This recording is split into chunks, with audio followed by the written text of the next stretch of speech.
வணக்கம். சிறகடிக்க ஆசை சீரியலில் இனி என்ன நடக்க போகுது அப்படின்னு தான் பார்க்க போகிறோம். இங்கே அண்ணாமலை வீட்டுக்கு பரசு ரொம்பவே பதட்டமாக ஓடி வர்றாரு. இதை பார்த்த முத்து, மாமா என்னாச்சு அப்படிங்கிறாங்க. ரொம்பவே அழுறாரு. உடனே அண்ணாமலை சொல்கிறாங்க, மீனா தண்ணி கொடுமா அப்படிங்கிறாங்க. தண்ணி கொடுக்குறாங்க. உடனே என்னங்க ஆச்சு அப்படின்னு சொல்லி விஜயா வந்து அண்ணாமலைகிட்ட கேட்குறாங்க. எனக்கு என்ன தெரியும், இரு பரசு முதல்ல உட்காரு அப்படிங்கிறாங்க. அதை ஏன் கேட்குற அண்ணாமலை அப்படின்னு சொல்லி அழ ஆரம்பிக்கிறாங்க. பரசு மாமா எதுக்குமே கவலைப்படாதீங்க, நாங்கள் இருக்கோம். நீங்கள் எங்கள் குடும்பத்தில் ஒரு ஆள், நீங்கள் ஏன் கவலைப்படுறீங்க அப்படிங்கிறாங்க. உடனே அண்ணாமலை, என் இளைய பொண்ணு ஒரு கடுதாசி எழுதி வச்சுட்டு எனக்கு விரும்பிய மாப்பிள்ளையோட நான் போயிட்டேன் அப்படின்னு சொல்லி போயிட்டா. எங்கே போனா ஏது போனான்னு எனக்கு ஒன்றுமே தெரியல. ரொம்பவே பயமாக இருக்குது. ரொம்ப நேரம் ஆகிப்போச்சு. நான் எங்கெல்லாமோ தேடி பார்த்தேன் அப்படிங்கிறாங்க. உடனே அண்ணாமலை சொல்கிறாங்க, கவலைப்படாதாங்க பரசு, வந்துடுவாங்க அப்படிங்கிறாங்க. இல்லை அண்ணாமலை, ரொம்ப நேரம் ஆகிப்போச்சு அப்படிங்கிறாங்க. அப்போ முத்து கேட்குறாரு, ஸ்டேஷனுக்கு எதுவும் போனீங்களா மாமா அப்படிங்கிறாங்க. இல்லைப்பா போகலை அப்படிங்கிறாங்க. கவலைப்படாதாங்க மாமா, ஸ்டேஷனில் போய் நம்ம முறைப்படி கொடுக்க வேண்டிய பெட்டிஷனை கொடுத்துடலாம். ஆனால் எங்கே இருந்தாலும் சரி தான், உங்கள் பொண்ணை கண்டுபிடிச்சி உங்கள் முன்னாடி கொண்டு வர வேண்டியது என் பொறுப்பு. நீங்கள் கவலைப்படாதாங்க அப்படிங்கிறாங்க. உடனே அண்ணாமலை சொல்கிறாங்க, முத்து சொன்னால் அவன் வாகை காப்பாற்றுவான் பரசு, மீனா ஒரு பேனா எடுத்துகிட்டு வாமா அப்படிங்கிறாங்க. பேனா எடுத்து கொண்டு கொடுக்காங்க. அப்போ ஒரு லெட்ரு மாதிரி எழுதி, முத்து இதே நீ ஸ்டேஷனில் கொண்டு கொடுத்துரு. பரசு இருக்க நிலமையில் இப்போ அங்கே போகிறது சரி கிடையாது. ஆனால் நீ எல்லா பக்கமும் தேடு அப்படிங்கிறாங்க. உடனே முத்து ஃபோன் எடுத்துக்கிட்டு அவங்க ஃப்ரெண்ட்ஸுக்கு எல்லாருக்குமே ஃபோட்டோவை ஃபார்வர்ட் பண்ணுறாங்க. இவங்க சிட்டிக்குள்ளே ஏதாவது ஒரு காரில் போனால் நம்மளுக்கு வந்து கண்டிப்பாக தகவல் தெரியும். டிரைவர் யாரெல்லாம் உங்களுக்கு தெரியுமோ நம்ம குரூப்புக்கு எல்லாத்துக்குமே அனுப்புங்க அப்படிங்கிறாங்க. குரூப்புக்கு எல்லாத்துக்குமே அனுப்புகிறாங்க. அதே மாதிரி முத்து நினச்ச மாதிரியே அந்த லவ் பண்ணுறாங்க. ஒரு காரில் போயிட்டுருக்காங்க. அப்போ முத்துக்கு தகவல் சொல்லுதாங்க, இந்த இடத்துல போயிட்டுருக்காங்க அப்படிங்கும்போது முத்து, நான் உடனே வரேன் அப்படின்னு சொல்லிட்டு, பரசுமா அவங்க எங்கே இருக்காங்கன்னு தெரிஞ்சிச்சு, நான் உடனே கூப்பிட்டு வரேன் அப்படின்னு சொல்லிட்டு நேராக போயிடுறாங்க. அவங்க கல்யாணம் முடிக்கிறதுக்கு எல்லா ஏற்பாடும் பண்ண போகும்போது முத்து கரெக்டாக போயிடுறாரு. போயிட்டு கொஞ்சம் நிப்பாட்டுங்க அப்படிங்கிறாங்க. என்ன சார், நாங்கள் 2 பேரும் விரும்புகிறோம் அப்படிங்கிறாங்க. நீங்கள் விரும்புகிறதுலையோ வைக்கிறதுலையோ யாரும் இந்த குறையும் சொல்லலை. ஆனால் பெற்றவங்களுடைய ஆசீர்வாதம் இருந்தால் நல்லது தானே. நல்லா புரிஞ்சுக்கோங்க. ஏம்மா, உங்கள் அப்பாவுக்கு 2 பொண்ணு, 2 பொண்ணுமே ரொம்ப சந்தோஷமாக வந்து வளர்த்தாங்க. ஒன்றை கூட எங்கள் வீட்டில் சம்மந்தம் கொண்டு வர வைக்கணும்னு நினச்சோம். சரி, அது காலத்தின் போக்கு நடக்கலை. ஆனால் வந்துட்டு உங்கள் அப்பா மேலே ரொம்ப பாசம் வச்சுருக்காருமா, ரொம்ப அழுதாரு. அவர்கிட்ட பேசி நம்ம சம்மதம் வாங்கிக்கலாம், நீ வாமா அப்படிங்கிறாங்க. உடனே அவர் கொஞ்சம் யோசிக்கிறாங்க. உடனே, இல்லை சார், இப்படிலாம் நீங்கள் மனசு மாற்றினா சரி கிடையாது அப்படி இப்படின்னுட்டு இருக்காங்க அந்த பையன், மாப்பிள்ளை பையன். உடனே அந்த பொண்ணு சொல்லுது, இந்த அண்ணன் சொல்கிறது சரி தான், இவங்க எங்கள் உறவினர் மாதிரி தான், நான் அவங்க கூட போகிறேன் அப்படின்னு சொல்லி முத்து காரில் ஏறி நேராக வந்துடுறாங்க.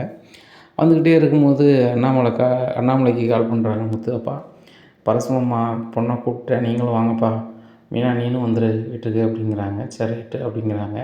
அப்போ அண்ணாமலை வந்து விஜயாவை கூப்பிட்றாங்க. விஜயா சொல்கிறாங்க, நான் வரலைங்க அப்படிங்கிறாங்க.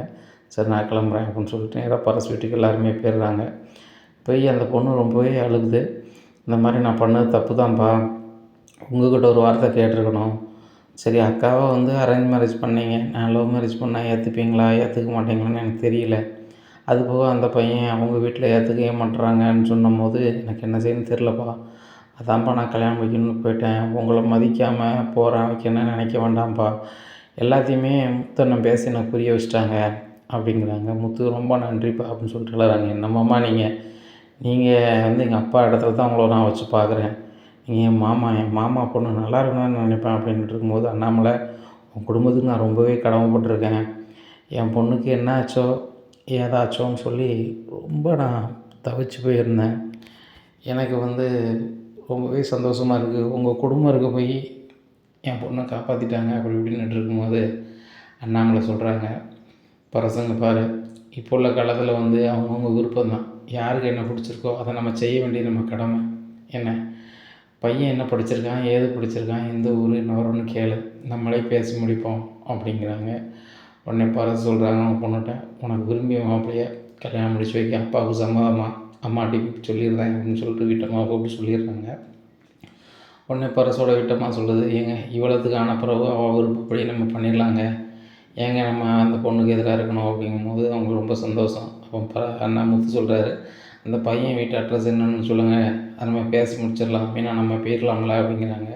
ஒன்றும் பிரச்சனை இல்லைங்க, அதை பேசிடலாம் அப்படின்னு சொல்லிகிட்டு இருக்காங்க இங்கே.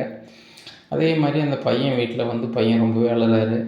இந்த மாதிரி அந்த பொண்ணை கல்யாணம் முடிக்கிற வரைக்கும் கூட்டி போயிட்டேன், அங்கே வந்து அவங்க உறவினர் கூட்டி போயிட்டாங்க, அந்த பொண்ணு இல்லாத வாழ்க்கையை என்னால் நினச்சி கூட பார்க்க முடியாது, எனக்கு அந்த பொண்ணு வேணும்னு சொல்லிட்டு ரொம்பவே அழுறாரு. இதை பார்த்து அவங்க அப்பா அம்மாவுக்கு ரொம்பவே மனசு இறங்கிடுது. இவ்வளோ நாள் வந்துட்டு நாங்கள் வந்து எங்கள் சொந்த பொண்ணை தான் கல்யாணம் முடிக்கணும் வைக்கணும்னு சொல்லிகிட்டு இருந்தோம், ஆனால் இந்தளவுக்கு கலங்கிட்டியடா அப்படின்னு சொல்லிட்டு, சரிடா நம்ம குடும்பத்தில் முக்கியமான ஆள் வந்து கறிக்கடைக்காரரு, அவரை வர சொல்கிறேன் என்ன, அவர் நம்மளுக்கு உறவினராக இல்லாட்டிலும் கூட நம்ம வீட்டில் முக்கியமான ஆள், உன்னையெல்லாம் வந்து ஒரு பையனாக பார்க்குறவர், அவரை வர சொல்கிறேன் அப்படின்னு சொல்லிட்டு கால் பண்ணி வர சொல்லிடுறாங்க. உடனே அவர் யாருப்பா என்ன விவரம், பொண்ணுக்கு இந்த ஊர், சரி பேசி முடிச்சிடலாம் என்ன, ஒன்றும் பிரச்சனை இல்லை, பொண்ணு வீடு எங்கேயோ பேசி முடிச்சிடலாம் அப்படின்னு சொல்லிட்டு இவங்க இங்கேருந்து கிளம்பி மாப்பிள்ளை வீட்டிலேருந்து பொண்ணு வீட்டுக்கு போகிறாங்க. இந்த வீடு தான் அப்படின்னு சொல்லி வீடு காமிச்சிடுறாரு. அப்போ அவர் சொல்லுவார், கறிக்கடைக்காரர் ஃபோன் பண்ணி சொல்லுவார், வெறுங்கையோட போனால் நல்லா இருக்காது, சம்மந்தம் பேசணுன்னா பூ பழம்லாம் வாங்கணும், வண்டி எடு அப்படின்னு சொல்லி வண்டி எடுத்துகிட்டு நேராக பூ பழம்லாம் வாங்க போயிடுறாங்க. அந்த கேப்பில் முத்து மீனா வெளில வந்துடுறாங்க. அங்கே அண்ணாமலையை மட்டும்தான் இருக்கிறாங்க பரசு வீட்டில். இவங்க மாப்பிள்ளை வீட்டை தேடி போகிறதுக்காக இவங்க போயிடுறாங்க. இவங்க முத்துவும் மீனாவும் இங்கே பழம் எல்லாம் வாங்கிட்டு மறுபடி அண்ணாமலை இருக்கிற வீட்டுக்கு, பரசு வீட்டுக்கு உள்ளே போகிறாங்க. இங்கே புரோன்மணியை பார்த்தோம்னா அண்ணாமலைக்கு பயங்கர ஷாக்கு. இவரா அப்படின்னு சொல்லிட்டு, தம்பி இங்கே எதுக்கு கூட்டி வந்த அப்படிங்கிறாங்க. இதுதான் வந்து பொண்ணோட வீடு பொண்ணோட வீடா, இது முத்து அப்பாலாம் இருக்கார் அப்படிங்கிறாங்க. அம்மா நீங்கள் ரோகிணி மாமா தானே அப்படிங்கிறாங்க. இவருக்கு என்ன பதில் சொல்லனே தெரியலை. இந்த பையனுக்கு நம்ம ஒரு நல்ல காரியம் பண்ணணும், அண்ணாமலை அண்ணாச்சியும் சால்வ் பண்ணணும், என்ன பண்ணணும்னு தெரியல அப்படின்னு சொல்லிட்டு, அண்ணாச்சி என்ன எல்லோரும் மன்னிக்கணும் அப்படின்னு சொல்லி கையெடுத்து கும்பிட்டுறாரு. உடனே என்னண்ணாச்சி ஏன் கும்பிட்றீங்க அப்படிங்கிறாங்க. உடனே சொல்லுதுன்னு தப்பாக நினச்சிக்காதீங்க, நான் ரோகிணிக்கு வந்து தாய்மாவாக நடிக்கத்தான் வந்தேன், நான் ஒரு நாடக நடிகர் அப்படிங்கிறாங்க. அப்போ இது யார் அப்படிங்கிறாங்க. இந்த பையனை தான் வந்து உங்கள் ஃப்ரெண்டோட பொண்ணு விரும்புது, அதை பொண்ணு கேட்டு கல்யாணம் முடிச்சு வைக்கலான்னு தான் பார்த்தேன் அப்படிங்கும்போது அண்ணாமலைக்கு ஒன்றும் ஓடலை. இங்கே ரோகிணி வீட்டில் இவ்வளோ பொய் சொல்லியிருக்காளே அப்படின்னு சொல்லி சரியான கோவத்தில் இருக்கிறாங்க. இங்கே அந்த ஃபோன் பண்ணி சொல்லி புரிய வைக்கலாம், உங்கள் குடும்பத்தில் எல்லாரும் நான் பேசுகிறேன்யா, நீங்கள் கோவப்படாதீங்க, அதுக்காக இந்த பையன் பொய்யான ஆளுன்னு நினச்சி பொண்ணு கொடுக்காம விட்டுறாதீங்க அப்படி இப்படின்னு பேசும்போது பரசு சொல்கிறாரு, இவ்வளோ பண்ணியிருக்கீங்களேங்க, இப்படி இருக்குது, அப்போ குடும்பத்தில் நான் எப்படிங்க பொண்ணு கொடுக்க முடியும் அப்படிங்கும்போது, ஐயா சொல்லுதுன்னு தப்பாக நினச்சிக்காதீங்க, நான் பொய்யான ஆளாக இருந்தாலும் இந்த பையன் பொய்யான ஆள் கிடையாது, நான் ஒரு நாடக நடிகருங்கிறனால எனக்கு ஒரு நடிக்கணும் அப்படின்னு சொன்னோன்னே நான் வந்துட்டேன், அதுபோக எனக்கு சினிமா ஆசையை காட்டிட்டாங்க, நீங்கள் நாடகத்தில் தான் இவ்வளோ நாள் நடிச்சிருக்கீங்க, சினிமாவில் உங்களை பெரிய ஆளாக வர வைக்க வேண்டியது எங்கள் பொறுப்புன்னு சொன்னோன்னே நானும் அவங்க மலேசியாவிலேருந்து வந்த மாமா மாதிரியே நடிச்சிட்டேன், இதான் நடந்துச்சு அப்படின்ட்டு இருக்கும்போது அண்ணாமலை ஃபோன் எடுத்து விஜயா, மனோஜ், முத்து, மீனா எல்லாருக்குமே கால் பண்ணுறாங்க. அப்போ முத்து வந்து எப்பா நான் மாப்பிள்ளை வீட்டுக்கு போயிட்டுருக்கேன் அப்படிங்கிறாங்க. நீ மாப்பிள்ளை வீட்டுக்கு போகண்டாங்க வந்துடு, மாப்பிள்ளை வீட்டிலேருந்து வந்துட்டாங்க அப்படிங்கிறாங்க. ரொம்ப சூப்பர்ப்பா அப்படிங்கிறாங்க. இங்கே விஜயா ஃபோன் பண்ணி நான் வரலங்க அப்படிங்கிறாங்க. விஜயா நீ முக்கியமான கதை, நீ வந்தே ஆகணும் அப்படிங்கிறாங்க. விஜயாவும் எல்லாருமே வந்துடுறாங்க. இங்கே ஃபோன் பண்ணி பார்த்தோன்னா சமந்தி அப்படிங்கிறாங்க. ஏங்க எப்படிங்க சமந்திலாம் வர வச்சிங்க அப்படிங்கிறாங்க. சமந்தி அப்படிங்கிறாங்க. சொன்னாலும் சொல்லாட்டலாம் அவங்க சம்மந்தி தான், முதல்ல நீ உட்காரு அப்படிங்கிறாங்க. என்னங்க அப்படிங்கிறாங்க. முதல்ல ரோகிணிக்கு ஃபோன் அடி அப்படிங்கிறாங்க. ரோகிணி உடனே கிளம்பி வா அப்படிங்கிறாங்க. உடனே அண்ணாமலை ஃபோனை வாங்கிக்கிறாங்க. ஏம்மா ஒன்றும் இல்லை, பரசு பொண்ணுக்கு டவார்னு வீட்டிலேயே நிச்சயதார்த்தம் பண்ணது மாதிரி இருக்குது, நீ கொஞ்சம் மேக்கப் பண்ணணுமா வாமா அப்படிங்கிறாங்க.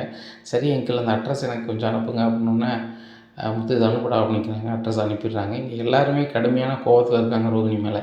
ஏன்னா ரோகிணி லட்சணம் தெரிய போகுது அப்படிங்கிறதுக்காக.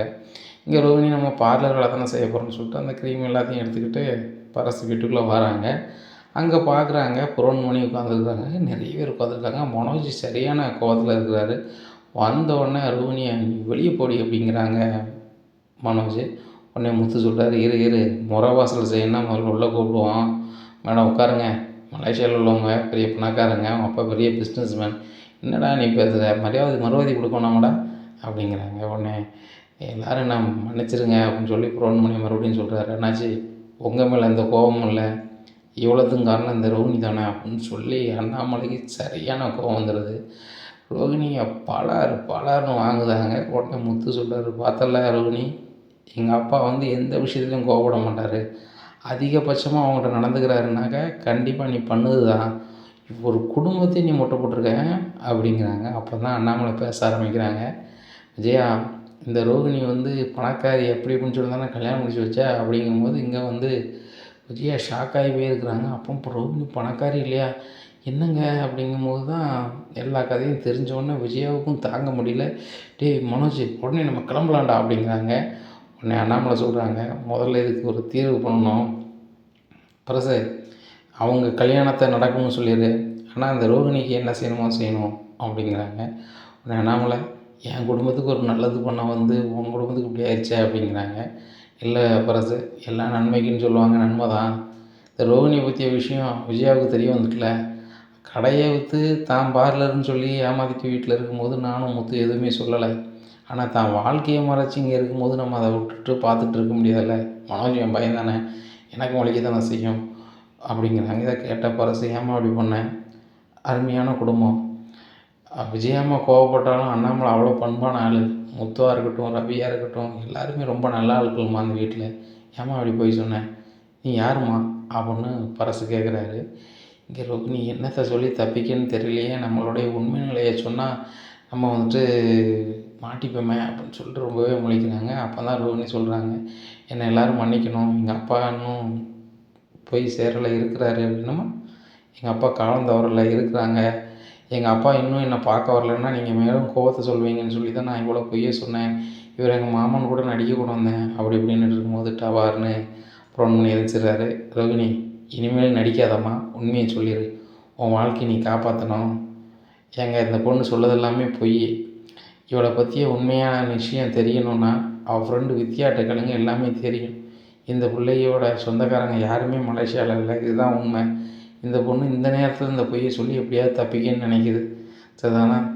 இதுதான் உண்மை அப்படிங்கும்போது இங்கே விஜயாவுக்கு சரியான கோபமாகுது. நீ யாருடி, உண்மையை சொல்லு, இல்லைன்னா அவ்வளோதான் அப்படின்னு சொல்லி கடுமையான கோபத்தில் வராங்க. உடனே ரோகிணி ஆண்டி நீ விடுங்க, நான் உண்மையை சொல்லிடுறேன் அப்படிங்கிறாங்க. இனி என்ன நடக்கும் அப்படிங்கிறத பொறுத்து இருந்து பார்க்கலாம். நம்ம சேனலை நீங்கள் மறக்காமல் லைக் அண்ட் சப்ஸ்கிரைப் பண்ணுங்கள். நன்றி, வணக்கம்.